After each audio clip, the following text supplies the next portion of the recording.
नमस्कार दोस्तों, स्वागत है आपका मोटरोइड्स में। मेरा नाम है अमित और एडवेंचर टूरिंग की जब बात आती है तो भारतीय मोटरसाइकिलों में हिमालयन ने अपना एक विशेष स्थान बना लिया है और एडवेंचर टूरिंग के साथ साथ ऑफ रोडिंग में इसे विशेषता हासिल है। वहाँ पर ये मोटरसाइकिल इस सेगमेंट की जो दूसरी गाड़ियाँ हैं उन्हें धता बताते हुए आपको बहुत ज़्यादा मज़ा देती है, बहुत ज़्यादा कॉन्फिडेंस देती है। आज हमने इस मोटरसाइकिल के साथ बहुत आनंद प्राप्त किया, बहुत मज़ा लिया। और ये मोटरसाइकिल इस सेगमेंट की दूसरी मोटरसाइकिल से अगर आप कंपेयर करें तो एक तरह से एयर टाइम चैम्पियन है। इसे हवा में उड़ाना और जब लैंड करती है तो उसका एक जो बड़ा ही रीएश्योरिंग सा एहसास होता है वो इसे काफ़ी विशिष्ट बना देता है। अवरोधों पर ये बहुत आराम से चढ़ती है और अगर आपको ऑफ रोडिंग का शौक़ है तो आप इसे इस तरह की कंडीशंस में जहाँ पर आप बहुत कुछ कर सकते हैं, जहाँ पर बहुत सारे अवरोध हैं, बहुत सारी बाधाएं हैं, जहाँ पर आप इस मोटरसाइकिल को ज़रा एयर टाइम देंगे, वहाँ पर आपको ये बहुत ज़्यादा आनंद प्रदान करेगी।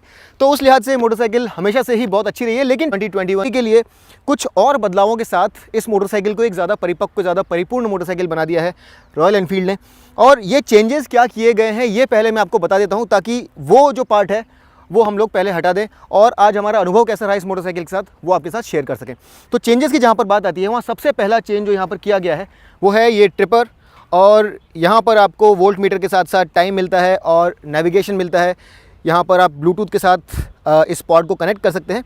तो ये जो फीचर पहले मीटियोर में इंट्रोड्यूस किया गया था उसे यहाँ पर अब एक एक्सटेंडेड प्लेट के ऊपर डाल करके ये जो एक टूरिंग मोटरसाइकिल है इस पर ये ट्रिपर भी आपको दे दिया गया है, जो मेरे ख्याल से एक बड़ा ही अच्छा इंक्लूजन है। तो ये सबसे पहला चेंज है। दूसरा चेंज जो किया गया है वो है यहाँ पर, और ये जो पीछे की ग्रैब रेल है इसके पीछे का जो एंड है यहाँ पर अब आपको एक प्लेट दी गई है, जहाँ पर अगर आप चाहें तो यहाँ पर एक टॉप बॉक्स लगा सकते हैं।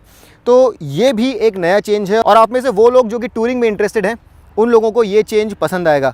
इसके अलावा ये जो ग्रैब रेल है और ये जो पीछे का टेल सेक्शन है इसकी हाइट भी ज़रा कम कर दी गई है, ताकि जब आप इसके ऊपर से इस तरह से अपना लेग स्विंग करें तब ये आपके पैर के साथ फाउल ना करे। सीट जो है इसकी हाइट सेम है 800 mm, और ये आप में से जो लोग 5 फुट 5 इंच 5 फुट 4 इंच तक भी इस मोटरसाइकिल को चलाना चाहते हैं वो इसे ऑन द रोड तो बड़े आराम से चला सकते हैं, लेकिन टेक्निकल सेक्शंस में शायद ऑफ रोडिंग में ज़रा प्रॉब्लम हो।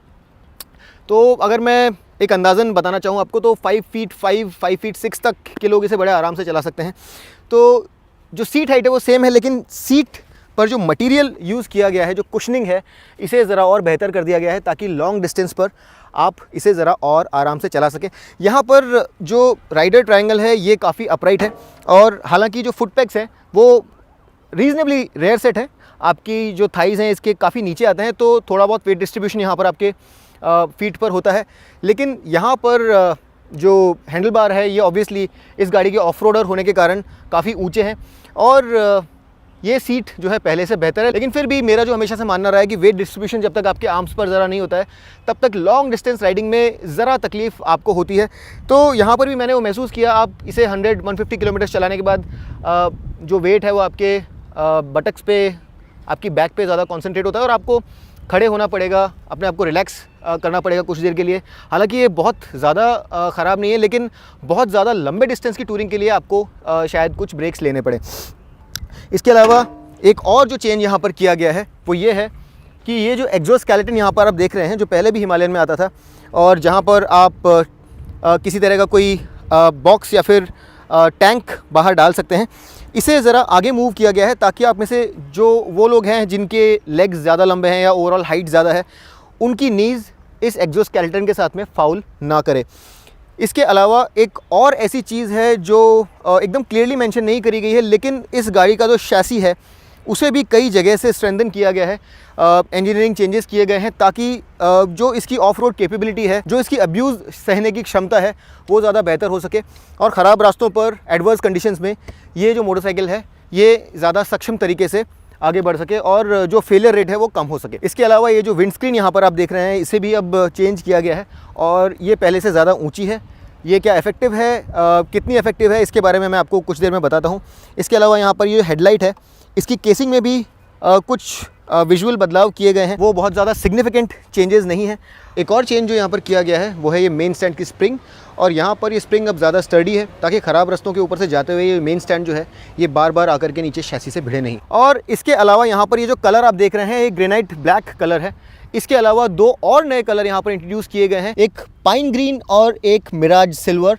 तो ये कुल मिलाकर के 3 नए कलर हैं। और इसके अलावा पहले वाले रॉक रेड, लेक ब्लू और ग्रेवल ग्रे कलर्स जो हैं, ये पहले से जो आते थे वो अभी भी कंटिन्यूड हैं। इन सारी चीज़ों के अलावा अब हिमालयन जो है ये रॉयल एनफील्ड के मेक इट योर्स प्रोग्राम के अंतर्गत आती है, यानी कि यहाँ पर आप इसे कस्टमाइज़ कर सकते हैं, एक्सेसराइज़ कर सकते हैं, आपको जैसा अच्छा लगे उस लिहाज से इस मोटरसाइकिल को अपने हिसाब से कस्टमाइज़ कर सकते हैं।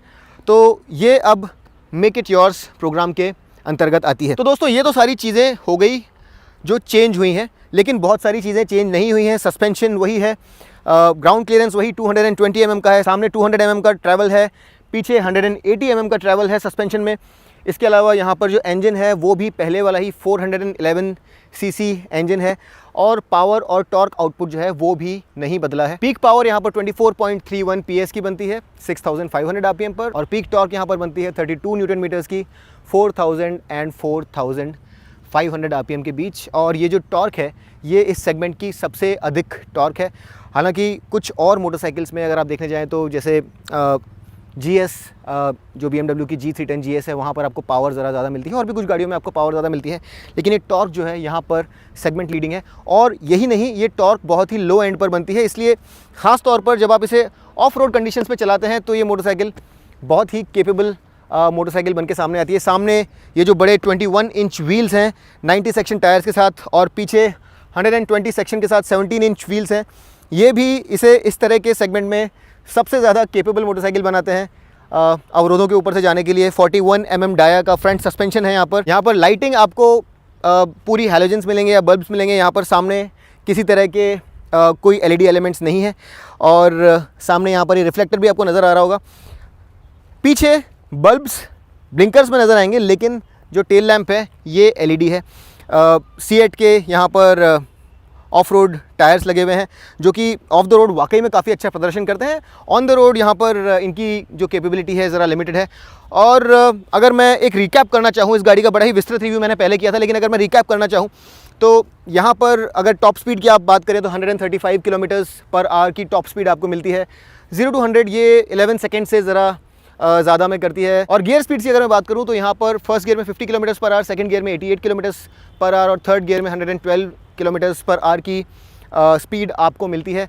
और इसके अलावा ट्रैक्टेबिलिटी की अगर आप बात करें तो फिफ्थ गियर में ये आपको 45 km/h के ऊपर कंफर्टेबली मूव करने देती है। इन सब चीज़ों के अलावा अगर हम लोग टूरिंग की बात करें तो ये लगभग 100 किलोमीटर्स 105 km/h पर कंफर्टेबली टूर करती है। उससे ज़्यादा अगर आप इसे रेव करते हैं तो ज़रा अनकंफर्टेबल हो जाता है इंजन। 3500 और 5500 के बीच ये सबसे ज़्यादा कंफर्टेबल महसूस करती है। बहुत ज़्यादा रेव हैप्पी इंजन ये नहीं है। अगर आप इसे 5500 या 6000 RPM से ऊपर लेकर के जाते हैं तो ज़रा टैंक के आसपास ये ज़रा वाइबी हो जाती है और बहुत ज़्यादा रिलैक्स नहीं लगती है। 100 की स्पीड फिफ्थ गियर में ये लगभग 4600 RPM पर अचीव कर लेती है। अगर फोर्थ गियर में अगर आप हैं तो यही स्पीड ये लगभग 5700 RPM पर अचीव करेगी। और लिमिटर यहाँ पर 7500 RPM पर कट इन करता है। रेड लाइन ये मोटरसाइकिल 6500 RPM पर है। तो ये सारी चीज़ें पहले जैसी ही हैं। माइलेज यहाँ पर अगर आप बात करें तो आपको लोअर साइड पर 28 kmpl तक का माइलेज मिलेगा अगर आप एकदम लोअर रेंज में चले जाएँ तो, और 35 km/l की हायर रेंज है। हाईवे पर अगर आप इसे चलाते हैं तो वहाँ पर इसको 35 km/l तक का माइलेज आपको मिलता है। पीछे वाली सीट जो है ये रीजनेबली कंफर्टेबल है, बहुत ज़्यादा लॉन्ग डिस्टेंस टूरिंग के लिए मेरे ख्याल से अच्छी नहीं है। सस्पेंशन ये काफ़ी कंफर्टेबल है। 220 mm का ग्राउंड क्लियरेंस है यहाँ पर, लेकिन याद रखिए कि ये क्लियरेंस जब आप 2 अप जा रहे होते हैं तो काफ़ी कम हो जाता है। सस्पेंशन यहाँ पर काफ़ी सॉफ्ट है, तो जो सैग है वो ज़्यादा है। और लोड अप होने के बाद में कई बार ऐसा लगता है आपको कि जो बड़े अवरोध हैं उसके ऊपर जो ब्रेक ओवर है वो ठीक से नहीं होता है, तो वो कभी कभी एक इशू बन के सामने आता है। एक और बड़ा प्रॉब्लम जो अभी भी मुझे महसूस होता है वो ये है कि मिरर्स इस बार 2021 में चेंज कर देने चाहिए थे। ये ज़्यादा टूरिंग फ्रेंडली, ज़्यादा प्रैक्टिकल और ज़्यादा स्टर्डी मिरर्स होने चाहिए थे, और ये मिरर्स बहुत ज़्यादा यूजेबल नहीं है। मैंने इन मिरर्स के बारे में बहुत बार शिकायत करी है और ये मिरर्स मेरे ख्याल से चेंज होने चाहिए थे। कुछ और अगर मैं चीज़ों की बात करूँ, नेगेटिव चीज़ों की बात करूँ, तो एक क्लच ज़रा हेवियर साइड पर है, और सिटी में अगर आप इसे बहुत ज़्यादा यूज़ कर रहे हैं तो हो सकता है कि आपके हाथों में आपको ज़रा तकलीफ़ हो। इसके अलावा विंडस्क्रीन जो है ये चेंज की गई है, ज़्यादा ऊंची की गई है, और डेफिनेटली पहले वाली विंडस्क्रीन से ज़्यादा इफेक्टिव है विंड को डिफ्लेक्ट करने के लिए। और अगर आप हाई स्पीड पर चल रहे हैं तो कुछ हद तक ये डेफिनेटली विंड से आपका बचाव करती है। हालांकि जब स्पीड ज़्यादा तेज़ हो जाती है तब ये विंडस्क्रीन ज़रा वॉबल भी करती है। ये ज़रा ज़्यादा स्टडी हो सकती थी, लेकिन डेफिनेटली ये पहले वाली विंडस्क्रीन से ज़्यादा इफेक्टिव है। एक और छोटी प्रॉब्लम जिस मोटरसाइकिल में है वो ये है कि इसकी हेडलाइट बहुत ज़्यादा स्ट्रॉन्ग नहीं है। इसकी इंटेंसिटी और थ्रो ज़रा ज़्यादा हो सकता था। स्प्रेड ठीक ठाक है, लेकिन इस तरह की एक टूरर मोटरसाइकिल के लिए हेडलाइट जो है ये ज़्यादा अच्छी होती तो ज़्यादा बेहतर होता। ब्रेकिंग अभी भी इम्प्रूवमेंट चाहती है। इसे आप बहुत ज़्यादा तेज़ स्पीड पर जब चला रहे होते हैं तो बहुत ज़्यादा कॉन्फिडेंस इंस्पायरिंग ये अभी भी नहीं है। जो हमने 2020 मॉडल का रिव्यू किया था, ब्रेकिंग लगभग वैसी ही है। यहाँ पर कोई ख़ास बदलाव नहीं हुआ है। सामने 300 mm, पीछे 240 mm डुअल चैनल ABS है जो कि स्विचेबल है यहाँ पर, लेकिन ब्रेकिंग अभी भी इस सेगमेंट की बेस्ट नहीं है। इस मोटरसाइकिल को आप सबसे ज़्यादा enjoy as a slow paced tourer करेंगे। बहुत कंफर्टेबल मोटरसाइकिल है, ख़ासतौर पर अगर आप अकेले चल रहे हैं तो इसका सस्पेंशन जो है ये काफ़ी कंफर्टेबल है। ख़राब रास्तों को ये अपनी स्ट्राइड में बहुत अच्छे से लेती है, तो एज अ टूरर ये बहुत अच्छी है। लेकिन as a complete engineering package gearbox भी ज़रा हल्का क्लंकी है। 5 स्पीड गियर बॉक्स है, 6 स्पीड गियर बॉक्स नहीं है, तो गियर शिफ्ट्स भी मेरे ख्याल से ज़रा और बेहतर हो सकते थे। स्लिपर क्लच यहाँ पर हो सकता था। ये सारी चीज़ें जो पहले एक प्रॉब्लम थी वो अभी भी हैं। इंजन एक गर्म दिन में अगर आप इसे स्टॉप स्टार्ट ट्रैफिक में चला रहे हैं तो ज़रा हीटअप हो जाता है और आपको ख़ास तौर पर अपने राइट काल्व्स पर ज़रा गर्मी महसूस होती है। ऑफ रोडर ये बेजोड़ है, इस बारे में कोई दो राय नहीं है। तो यहाँ पर फुटपैक्स के ऊपर आपको ये टीथ मिलते हैं, रिमूवेबल रबर पैग है यहाँ पर, जिसे आप निकाल सकते हैं। इसे राइड करना ऑन योर फीट बहुत आसान है। अगर आप इसे स्ट्रगल करके राइड करना चाहते हैं, बिना बैठे खड़े होकर के राइड करते हैं, जैसा कि जनरली आप ऑफ रोड कंडीशंस में करते हैं, तो उस लिहाज से ये बहुत ही बेहतरीन मोटरसाइकिल है। अपस्वेप्ट एग्जॉस्ट है, तो इसका जो वाटर वीडिंग कैपेबिलिटी है ये भी बहुत अच्छा है। तो ये सारी चीज़ें इसकी बहुत अच्छी हैं। इस बारे में कोई दो राय नहीं है कि purely as an off roader ये बहुत केपेबल है। जो अकेली प्रॉब्लम यहाँ पर एज एन ऑफ रोडर मैं देखता हूँ वो ये है कि इसका वज़न ज़रा ज़्यादा है। 200 kgs इसका वज़न हो गया है 2021 मॉडल के लिए। और इस वज़न के साथ अगर आप बहुत अच्छे से बिल्ट नहीं हैं और अगर आप एक ट्रैक्शन लेस कंडीशन में चला रहे हैं जहाँ पर आप अपने पैर जमा के इस गाड़ी को खड़ा ना कर पाएँ, तो ज़रा डिफ़िकल्टी हो सकती है। अगर आप ड्राई कंडीशंस में चला रहे हैं और आपकी बिल्ड अच्छी है तो फिर भी आप इसे खड़ा कर पाएंगे, लेकिन अगर आपकी बिल्ड ज़्यादा अच्छी नहीं है और कंडीशन ज़रा स्लिपरी है तो ये ज़रा प्रॉब्लम कर सकती है। आप में से जिन राइडर्स की हाइट ज़रा कम है उसके लिए भी ये जो वज़न है ये मेरे ख्याल से ज़रा परेशानी का सबब बन सकता है। इसके अलावा एक और जो बड़ी परेशानी है यहाँ पर वो ये है कि टायर्स अभी तक यहाँ पर आपके पास ऑप्शन भी नहीं है कि आप ट्यूबलेस टायर्स ले सकें। तो अगर आप एक ज़्यादा रोड बायस्ड टूरर बनाने की कोशिश करें इसको, तो आपके पास फ़िलहाल ऑप्शन नहीं है। तो पंक्चर अगर ये गाड़ी हो जाएगी तो आपको ज़रा तकलीफ़ अभी भी होगी। ट्यूबलेस टायर्स का ऑप्शन यहाँ पर नहीं है, जो मेरे ख्याल से एक छोटी प्रॉब्लम है। इंस्ट्रूमेंट कंसोल में बहुत सारे फीचर्स हैं, लेकिन इतनी सारी टेल लाइट्स की अलग अलग और इतना कॉम्प्लिकेटेड दिखने की मेरे ख्याल से ज़रूरत नहीं है।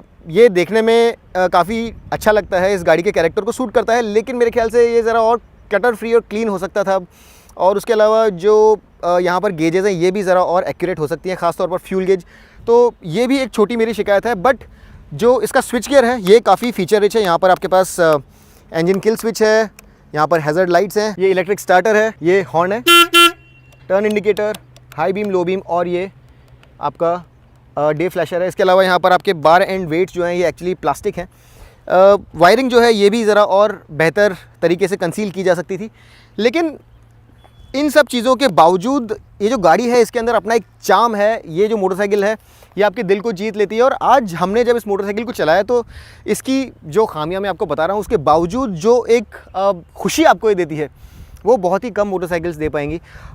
जब आप इसे ऑफ द रोड लेकर के जाते हैं तो ये अपने ट्रू कलर्स में आ जाती है। इसका जो लो एंड टॉर्क है, इसकी जो बेहतरीन सस्पेंशन है, इसका जो शैसी है, ये बहुत ही इजी लगता है मैनूवर करने के लिए, खासतौर पर टेक्निकल सेक्शंस में। इसका जो लो टर्निंग रेडियस है उसके साथ लो एंड टॉर्क के साथ आपको ये प्रफुल्लित कर देती है। अगर आप ऑफ रोड चला रहे हैं तो बहुत मज़ा आता है आपको। ऑन द रोड भी अगर आप एक लीजरली तरीके से इसे एज अ टूरर यूज़ करना चाहते हैं तो ये बहुत ही अच्छी, बड़ी ही कंफर्टेबल मोटरसाइकिल है। और इसकी खासियतों की अगर मैं बात करूं तो touring, off roading, rugged build, simple engineering के साथ साथ इसका जो 15 लीटर का फ्यूल टैंक है वो भी इसकी एक बड़ी खासियत है। और इसे लगभग 450 लीटर्स की रेंज देता है, जो कि एक बहुत अच्छी रेंज है इस तरह की एक टूरिंग ओरिएंटेड मोटरसाइकिल के लिए। उसके अलावा इसका जो एग्जॉस्ट है ये भी काफ़ी अच्छा थ्रोटी एग्जॉस्ट है।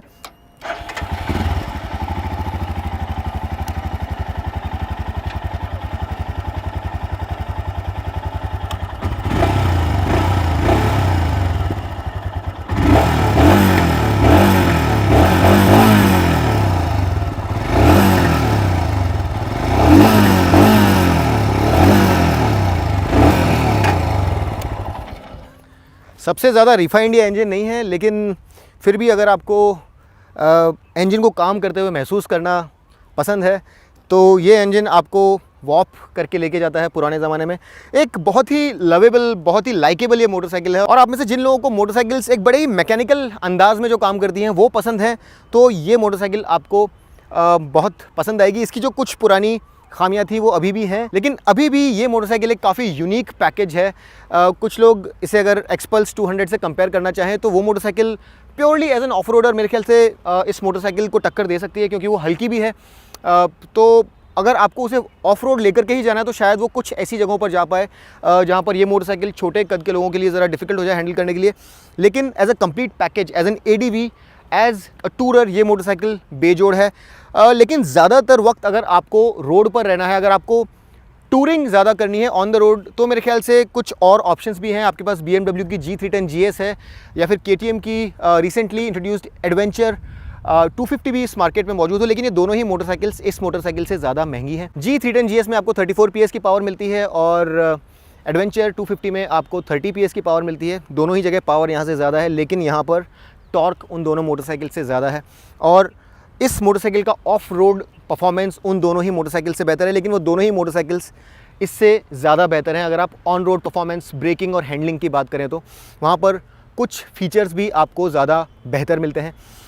लेकिन वो दोनों ही मोटरसाइकिल्स यहाँ से ज़्यादा महंगी भी हैं। तो अब हम लोग कीमतों की भी बात कर लेते हैं। और ये जो मोटरसाइकिल है, यहाँ पर अब जो अलग अलग कलरवेज हैं वहाँ पर अलग अलग कीमतें हैं। और सबसे महंगा कलरवे जो है वो है नया इंट्रोड्यूस्ड पाइन ग्रीन, जो कि 2,08,000 यानी कि 2,08,000 रुपीज़ में अवेलेबल है। इसके अलावा जो बाकी नए कलर हैं, रेड, ब्लैक और ब्लू, 2,05,000 में अवेलेबल हैं। अब आप अगर इसे कंपेयर करें G310 GS के साथ, तो वहाँ पर आपको 90,000 रुपीज़ ऑलमोस्ट ज़्यादा देने होते हैं। वो मोटरसाइकिल 2,90,000 रुपीज़ की है। और अगर आप इसे कंपेयर करें एडवेंचर 250 के साथ, तो वहाँ पर भी आपको 2,50,000 रुपीज़ देने होते हैं, जो यहाँ से लगभग 50,000 रुपीज़ ज़्यादा है।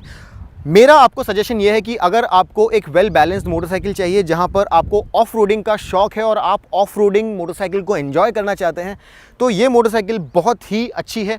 लेकिन अगर आप प्राइमरीली एक परफॉर्मेंस ओरिएंटेड मोटरसाइकिल चाहते हैं जो कुछ ऑफ रोडिंग भी कर सके, तो ये बीच के ऑप्शंस को छोड़ दीजिए और एडवेंचर 390 पर जाइए। वहाँ पर आपको 3.1 लाख रुपीज़ देने होते हैं, जो कि इस मोटरसाइकिल से 1 लाख रुपीज़ से भी ज़्यादा है, ऑन द रोड और भी ज़्यादा है। लेकिन वो मोटरसाइकिल ऑन द रोड बहुत ज़्यादा केपेबल है इस सेगमेंट की बाकी मोटरसाइकिल से, और ऑफ द रोड भी काफ़ी केपेबल है। लेकिन purely as an off roader, purely as a motorcycle जो कि ऑफ द रोड जाकर के आपको डैजल कर दे, जो किसी भी तरह के अवरोध के ऊपर बहुत ही आराम से जा पाए, आज भी मेरे ख्याल से हिमालयन का इस स्पेसिफिक सेगमेंट में कोई तोड़ नहीं है। और ये मोटरसाइकिल जो है ये आपके दिल के तार छू लेगी, आपको मजबूर करेगी कि आप बाकी ऑप्शंस को छोड़ करके इसकी तरफ आएँ, क्योंकि इस गाड़ी में कुछ ऐसी बात है जो आपको आनंदित करती है। आपको इस मोटरसाइकिल को चला करके ख़ास तौर पर ऑफ रोड बहुत मज़ा आता है। कंक्लूड करने से पहले एक और छोटी सी बात, अगर आपको मोटरसाइकिल सिर्फ ऑफ रोडिंग के लिए ही चाहिए, अगर आपके पास टूरिंग के लिए दूसरी कोई मोटरसाइकिल है और शहर के आसपास जाकर के आपको केवल ऑफ रोड उछल कूद ही मचानी है और आपके पास ज़्यादा बजट नहीं है, तो आप एक्सपल्स 200 के साथ में भी जा सकते हैं। वो मोटरसाइकिल एक अच्छी टूरर नहीं है, उसे आप लॉन्ग डिस्टेंस राइडिंग के लिए बिल्कुल यूज़ नहीं कर सकते, लेकिन ऑफ द रोड टूल वो भी बहुत अच्छा है। तो आप उस मोटरसाइकिल को भी फॉर द स्पेसिफिक यूज़ जो मैंने आपको भी बताया उसके लिए यूज़ कर सकते हैं। आपसे विदा लेने से पहले आपका एक और जो आखिरी सवाल है उसका जवाब मैं दे देता हूँ। कौन सेट के बारे में आपके बड़े सवाल रहते हैं कि क्या कौन सेट की जो प्रॉब्लम थी हिमालयन के साथ वो रिज़ॉल्व हुई है कि नहीं। तो इस बारे में किसी तरह का कोई ऑफिशियल स्टेटमेंट कंपनी की तरफ से नहीं आया है, लेकिन जितना हमें समझ में आता है जो भी शैसी और दूसरी कंपोनेंट्री के साथ में प्रॉब्लम्स थी उन्हें रिज़ॉल्व करने की पूरी कोशिश की गई है। तो मेरी ये उम्मीद है कि 2021 मॉडल के अंदर जो कंप्लेंट्स आप में से कुछ लोगों ने की थी कौन सेट के बारे में, वो रिज़ॉल्व की गई होगी। उम्मीद करता हूँ कि 2021 हिमालयन के बारे में आपके जितने भी सवाल थे, जितने भी शक व शुबा थे, उन सभी के जवाब मैं दे पाया, उन सभी का निवारण मैं कर पाया। और अगर आपको ये वीडियो पसंद आया तो इसे लाइक करना बिल्कुल मत भूलिए, सब्सक्राइब ज़रूर कीजिए मोटरॉइड्स को। अगर आपको हमारे डिटेल्ड लॉन्ग फॉर्मेट वीडियोस पसंद हैं तो अपनी सर्चेस के आगे मोटरॉइड्स ज़रूर लगाइए, ये बहुत ज़्यादा ज़रूरी है ताकि आप आपकी चॉइस का कंटेंट देख सकें और आपके सामने जो कंटेंट परोसा जा सका है उसे आप स्किप करके आपको जो चाहिए वो अपने स्क्रीन पर आप देख सकें। अगर आपको ये वीडियो पसंद आया तो इसे अपने दोस्तों के साथ शेयर करना भी मत भूलिए। व्हाट्सएप, फेसबुक जैसे माध्यमों से आप हमारे कंटेंट को शेयर कर सकते हैं और हमारी ज़रा मदद कर सकते हैं। अगली बार तक के लिए मैं आपका दोस्त अमित आपसे विदा लेता हूँ। तब तक के लिए rev hard, rev free and ride safe.